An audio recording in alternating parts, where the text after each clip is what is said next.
Friends, आज हम बात करेंगे जीटीएल इंफ्रास्ट्रक्चर लिमिटेड के बारे में। और जैसा कि आप लोग देख पा रहे हो दोस्तों, जीटीएल में आज के दिन हमें एक जबरदस्त तेजी बनते हुए दिखाई दी है। सिर्फ और सिर्फ इंट्राडे में आज के दिन जीटीएल में हमें 3.85% की एक तेजी बनते हुए दिखाई दे रही है। तो आज इस वीडियो के माध्यम से हम लोग जानेंगे दोस्तों कि ये तेजी हमें बनते हुए दिखाई दे रही है जीटीएल इंफ्रा में, किस वजह से ये तेजी बनते हुए दिखाई दे रही है, कौन सा लेवल तक जीटीएल इंफ्रास्ट्रक्चर आने वाले समय में हमें जाता हुआ दिखाई दे सकता है, अभी इस लेवल पर हमें फ्रेश एंट्री लेना सही होगा या नहीं। तो इन सारी चीजों को हम लोग डिस्कस करेंगे इस वीडियो के माध्यम से। और साथ ही साथ दोस्तों, जीटीएल से रिलेटेड एक बहुत ही शानदार खबर सामने निकल कर आई है और उस खबर से जीटीएल को आने वाले समय में बहुत ज्यादा ही बेनिफिट हमें मिलता हुआ दिखाई देगा। तो वो क्या खबर है और किस तरह की बेनिफिट जीटीएल को आने वाले समय में मिलता हुआ हमें दिखाई देगा, उसे भी हम लोग डिस्कस करेंगे इस वीडियो के माध्यम से। और ऑलरेडी दोस्त इस न्यूज के आने के बाद ही दोस्तों आप देख ही पा रहे हो दोस्तों, आज के दिन से ही जीटीएल में हमें एक अच्छी खासी तेजी बनते हुए दिखाई दे रही है। तो इस न्यूज से आने वाले समय में जीटीएल में और भी अच्छा खासा इंपैक्ट हमें पड़ता हुआ दिखाई देगा। तो इन सारी चीजों को मैं डिस्कस कर लूंगा इस वीडियो के माध्यम से, लेकिन मेक श्योर दोस्तों वीडियो को स्किप ना कर पूरा देखो, ताकि आप चीजों को सही समझ पर अपनी एक खुद की इन्वेस्टमेंट डिसीजन ले पाओ। लेकिन दोस्तों मेरी आपसे एक ही रिक्वेस्ट रहेगी, चैनल को सब्सक्राइब और वीडियो को जरूर से लाइक कर देना, ताकि आपको इस तरह की अपडेट्स रेगुलर बेसिस पर मिलती रहे। तो चलिए फ्रेंड्स, वीडियो को स्टार्ट करते हैं। तो सबसे पहले अगर इसके आज के कारोबार पर नजर डाले तो स्टॉक जो ओपन हुआ ₹1.30 में, हाई बनाया इसने ₹1.35 का, लो बनाया इसने ₹1.30। और अब देख पा रहे हो दोस्तों ₹1.35 में इसने क्लोजिंग दिया और साथ ही साथ इंट्राडे में 3.85% की हमें एक तेजी बनते हुए दिखाई दे रही है। तो अब दोस्तों चलिए चलते हैं उस न्यूज की तरफ, जिस न्यूज से आने वाले समय में जीटीएल को हमें एक अच्छा खासा बेनिफिट मिलता हुआ दिखाई देगा और इस न्यूज के बदौलत जीटीएल में हमें एक अच्छी खासी तेजी बनते हुए दिखाई तो जरूर से देगी। तो अब दोस्तों इस आर्टिकल को देखो, यहाँ पर क्या लिखा हुआ है, यहाँ पर यही मेंशन किया हुआ है कि 5G spectrum auction approve by cabinet. अब कैबिनेट ने 5G स्पेक्ट्रम का ऑक्शन का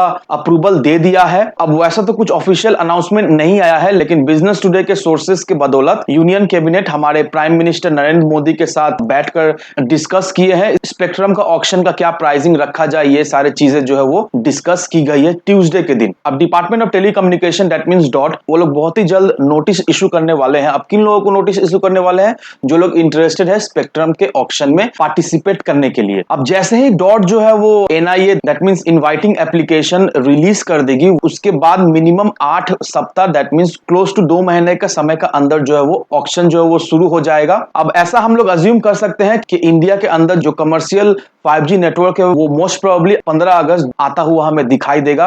अब ट्राई ने स्पेक्ट्रम के प्राइसिंग के रिलेटेड कुछ रिकमेंडेशन दिया था यूनियन कैबिनेट को। अब और यूनियन कैबिनेट जो है वो ट्रायल के उसी प्राइस रिकमेंडेशन के ऊपर जो है वो स्पेक्ट्रम का प्राइस अब रखने वाले हैं। अब इसका मतलब क्या हुआ? इसका मतलब यही हुआ दोस्तों कि टेलकोस के पास कोई भी ऑल्टरनेट ऑप्शन नहीं रहने वाला है। स्पेक्ट्रम का जो भी प्राइस रखा जाएगा यूनियन कैबिनेट के द्वारा, वही प्राइस उन्हें पे करना पड़ेगा। दैट मींस उनको जो प्राइस पे करने पड़ेगा वो कहीं ना कहीं हाई प्राइस ही उन्हें पे करना पड़ सकता है। अब ये एयरटेल की तरफ से ये बयान आया है कि अगर स्पेक्ट्रम का प्राइस जो है वो सरकार ज्यादा रखती है तो वो लोग पार्टिसिपेट नहीं करने वाले हैं। वो लोग अपने 4G नेटवर्क पे ही अच्छे से काम करेंगे, ताकि 4G नेटवर्क को ही ज्यादा स्टेबल करे, ताकि वही वो लोग रन कर पाए। क्योंकि अगर 5G के स्पेक्ट्रम के ऑक्शन में वो लोग अगर पार्टिसिपेट करते हैं, उन लोगों को अगर 5G स्पेक्ट्रम लेना पड़ता है तो उनको 5G स्पेक्ट्रम के लिए हेवी प्राइस देना पड़ेगा। तो अगर स्पेक्ट्रम के लिए हेवी प्राइस उनको अगर देना पड़े तो उनको वो प्राइस रिकवर करने में काफी समय लग सकता है और उनको जो है वो बिजनेस रन करने में बहुत ज्यादा ही प्रॉब्लम होने वाली है। तो इस वजह से एयरटेल ने ये सोचा है कि अगर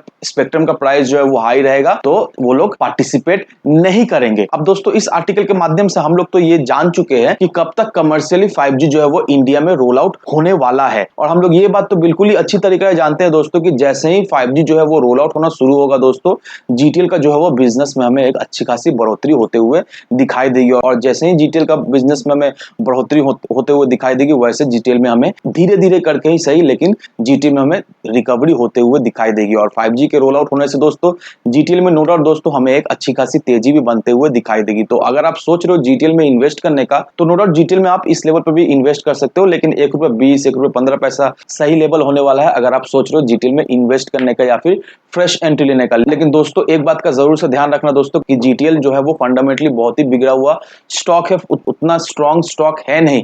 तो जीटीएल में बहुत ही लिमिटेड क्वांटिटी में इन्वेस्ट करना। अब ऐसा नहीं है कि पूरा पैसा जो अपना जीटीएल में ही इन्वेस्ट कर, नहीं दोस्तों, ऐसा बिल्कुल ही गलती मत करना, क्योंकि जीटीएल जो है वो बहुत ही एक हाई रिस्क स्टॉक है और हाई रिस्क स्टॉक में आप लिमिटेड क्वांटिटी में इन्वेस्ट करें कि अगर आपको लॉस होता है तो आपको उतना अखरे नहीं, बस उतना ही पैसा आप इन्वेस्ट करें। तो दोस्तों इन सारे फैक्टर को कंसीडर करो, उसके बाद ही अपना एक इन्वेस्टमेंट डिसीजन लो। लेकिन दोस्तों मेरी आपसे एक ही विनती रहेगी कि विदाउट एनी डिटेल रिसर्च के बिना कहीं पर भी इन्वेस्टमेंट ना करें। वीडियो अगर आपको पसंद आए तो लाइक से सब्सक्राइब जरूर करना। तो चलिए फ्रेंड्स, मिलते हैं हम अगले वीडियो में।